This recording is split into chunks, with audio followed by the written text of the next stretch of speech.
Hey, what is up everyone? Welcome back to another part of Let's Play Pokemon Emerald.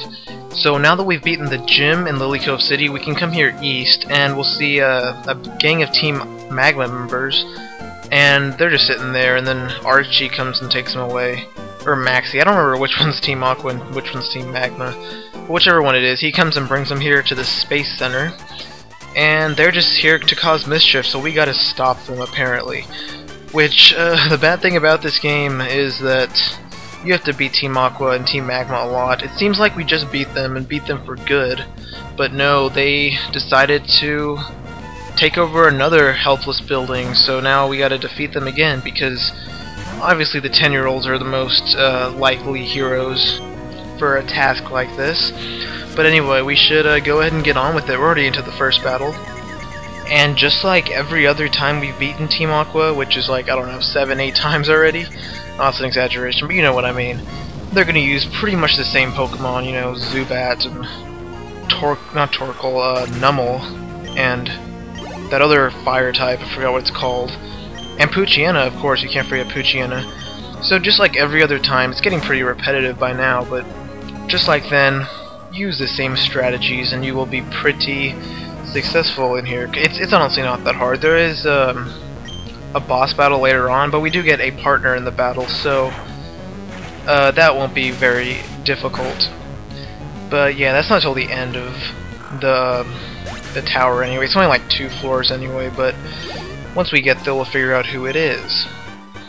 And yeah, right now it is 7 o'clock in the morning, and I haven't been to sleep yet, which I'm honestly really fucking tired, but obviously this is the best time for me to make a video, just because I don't feel like going to sleep, even though I'm tired as shit right now. And I actually have an excuse. I went to go see the Harry Potter premiere yesterday. I'm sure a lot of you saw it too. Tell me in the comments if you saw it, and tell me what you thought. I thought it was pretty good, but just like pretty much every movie that's based on a book, it could have been better. But you know, it was a pretty fun night. We got home at like 3 o'clock and then went swimming, which, just a piece of advice, never go swimming in the middle of the night. You will be really, really cold, and yeah, just don't do it. It was a horrible idea. A horrible idea that I'll probably do again sometime in the near future, because it was pretty fun anyway. But yeah, after that we like went looking for a donut shop that was actually open. It was like 5:30. And the donut shop next to our house wasn't open. Kind of assumed it would be, because I'm pretty sure I've been there before earlier than that and it was open. But yeah, I went to this other donut shop and that one was actually open, so we spent a shit ton of money on donuts, which is a bad idea. And then the guy gave us more free donuts. Well, it was donut holes actually, which are pretty badass. And yeah, it was overall a fun night. Now I'm at home, tired as shit, and I'm playing Pokemon, which is definitely a good way to spend the great morning. And after I finish doing this, because all you guys keep telling me to fucking upload a video, which I probably should do, I'm just too fucking lazy to do it, I'm gonna go to sleep and probably wake up in like 15 hours, because I don't feel like doing anything for the rest of the day. So yeah, anyway, this guy's blocking the door up here, so we'll see what he has to say. Yeah, he said no one can get past him, but we all know what's gonna happen. It's a minor spoiler, but I'm gonna beat him. Hopefully, at least. If I lost, it'd be pretty embarrassing, but it's not gonna happen. Yeah, and by this point in the game, beating these guys is getting really repetitive, and I'm really looking forward to finally finishing this Space Center. Because after we beat these guys, the game starts to get a lot more fun. After this, we can start hunting some legendaries, which is going to be pretty fun. And then there's only one more gym, and then we can finally head to the Elite Four. But the space between this and the next gym is probably going to be quite a bit, actually, because there's a lot of stuff to do in between it, and there's quite a few water routes in between, and there are some diving routes in between. I mean, not in between, underneath the water that we have to explore. And so it's gonna be a while before we get our 8th gym badge, so really all we can do is enjoy the ride, which is gonna be pretty fun. But you know, we still have to beat these guys because it's mandatory in the game.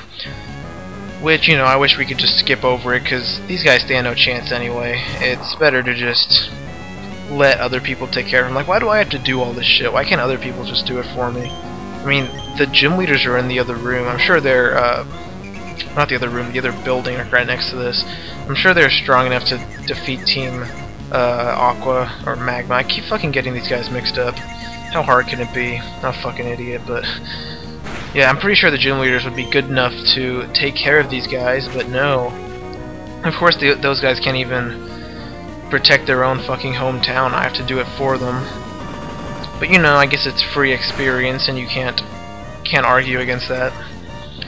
But you know, it's just kind of boring. I wish they'd get some new Pokemon, like get a fucking Charizard or something. Make it interesting. It's just that these Pokemon are getting so bland, and I want to see something new, if you know what I mean. And up here, before you enter, make sure you're ready for 3 battles in a row that you can't get out of, because these guys will all battle you back to back. And you have to just make sure you're ready. Did I just say fucking no? I guess they give you a chance, but I guess I accidentally said no. But yeah, you don't have any time to heal in between, so just make sure you're ready. They're not hard, but they are. I think they only have 1 Pokemon each, so you don't have to really have to worry about it. Just make sure you're healed up before you battle these guys. And the first guy's a Zubat, so he won't be very difficult unless he uses Supersonic, which he thankfully doesn't. And at this point, I'm kind of regretting that I picked Torkoal, because I should have picked a faster fire type. Because having such a slow Pokemon is kind of getting on my nerves, but you know, I'll get over it eventually. Whenever it comes to the Elite Four, and having a good defensive Pokemon will actually come in handy. But you know, times like this where it's just a waste of time letting the other Pokemon attack, and they usually end up like confusing me or something annoying like that. Just having a faster Pokemon would just make the game a little bit quicker, if you know what I mean. But it's not really too big of a deal, because usually they do stupid things like use Elder Sleuth. Doesn't even fucking make a difference. But yeah, anyway, this is I think these are the last trainers before we can take on the boss battle. I could be wrong, but I'm pretty sure I'm not. Actually, I'm probably wrong, because I'm always fucking wrong about this game. Because I don't remember like what comes next. But yeah, there's one more guy. Yeah, he's like, but you want to take a break. But I'm perfectly fine, because you've done nothing to me. All you've done is use Elder Sleuth and Bite, which is completely useless. And anyway, here's a Baltoy, which is actually one of the Pokemon that actually recently added to Team Magma. They didn't have it in the last place, I don't think. I could be wrong, but you know, it doesn't even really matter. But and this sandstorm animation is pissing me off. It's just so pointless and a waste of time. Why can't you just make an indicator like they did in the new games that there's weather, and just get on with it? And actually, like a few weeks ago I played Diamond because I was bored, and the thing is, like, that game is so goddamn slow. I don't know if you guys have noticed that, but like after playing Black and White, it's just like the battles animation is just so slow, and everything takes so long. The text takes longer to move. It's just so annoying, and I don't think I can ever play that game ever again because of how just slow paced it is. But yeah, here we are to the boss battle, which we have to fight Maxie. So Steven, who we met earlier, will ask you to battle with him.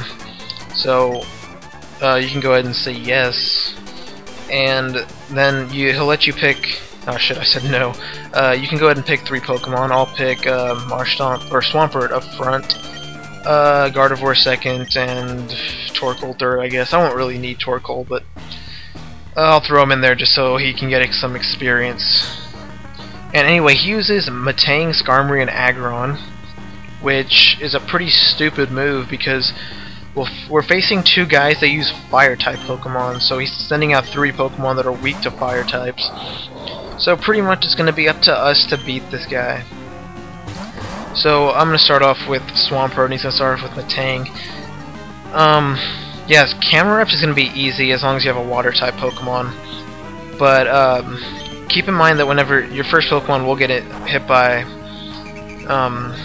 Mightyena's Intimidate, so preferably make it not a physical attacking water type Pokemon. You do want to get rid of Camerupt first, in my opinion, just because it's a little bit more annoying, I guess. Even though Mightyenna will confuse you, I honestly just would prefer getting rid of Camerupt first, which is why I started off with Swampert. And another reason is mainly to help save Steven's Pokemon, because if he uses a Fire Blast or something on Matang's done for. So, if I can get out of this fucking confusion, then we should be able to take out Camerupt for sure, and get a decent chunk into Mightyenna. Or Matang can pretty much take out Mightyenna all by itself. Yeah, so this Surf will take out both of them. And they actually each have 3 Pokemon each, so that's 1 down for each of them, and we still haven't lost a single one, so we're in good standing so far. And I don't know why he gives experience to Matang. He doesn't fucking need experience, but just give it all to me. Like, I could use it so much. I need it so much more than he does. And anyway, here's another what is it? Camerupt, and this Camerupt is 8 levels higher, so this one it will be a lot more difficult to take out. But still, as long as you have a water type, it should be able to kill it in 1 hit.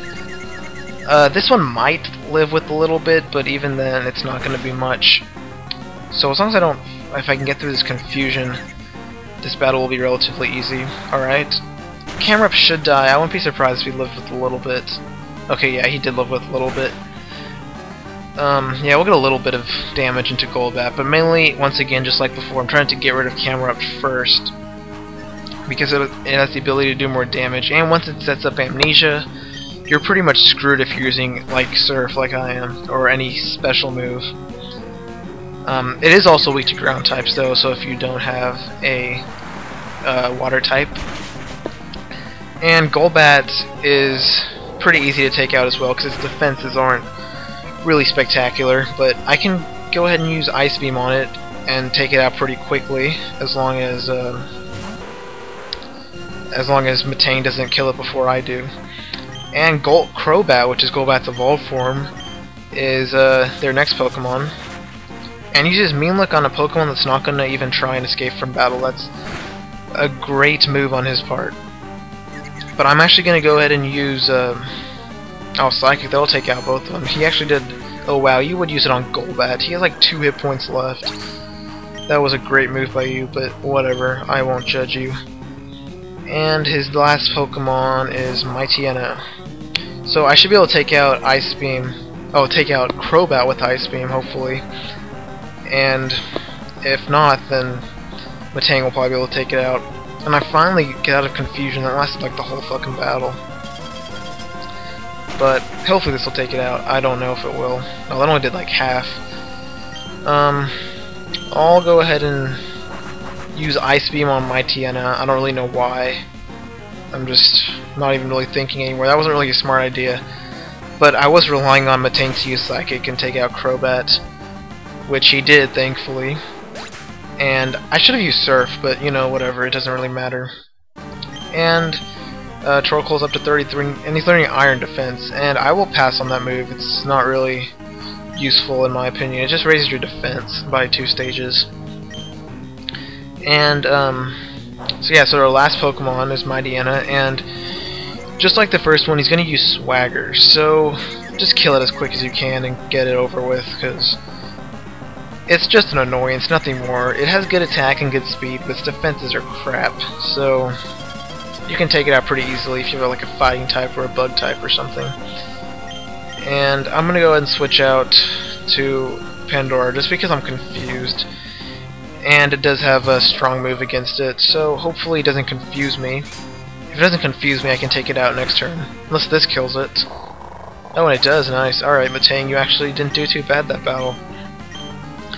And I don't know why these guys didn't use a single fire-type move. They're kind of stupid, because they could have swept Steven's whole team if they were smart enough to use fire moves on any of his Pokemon, really. And these guys start babbling on about Groudon and if they were wrong, which they definitely are. And then they just run away. At least I think they do. Yeah, they just run away, okay.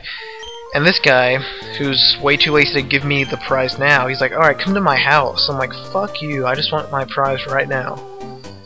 But instead he makes us walk all the way over to his house, which, if you explored the town earlier, you would see it. It was completely empty earlier, but if you read the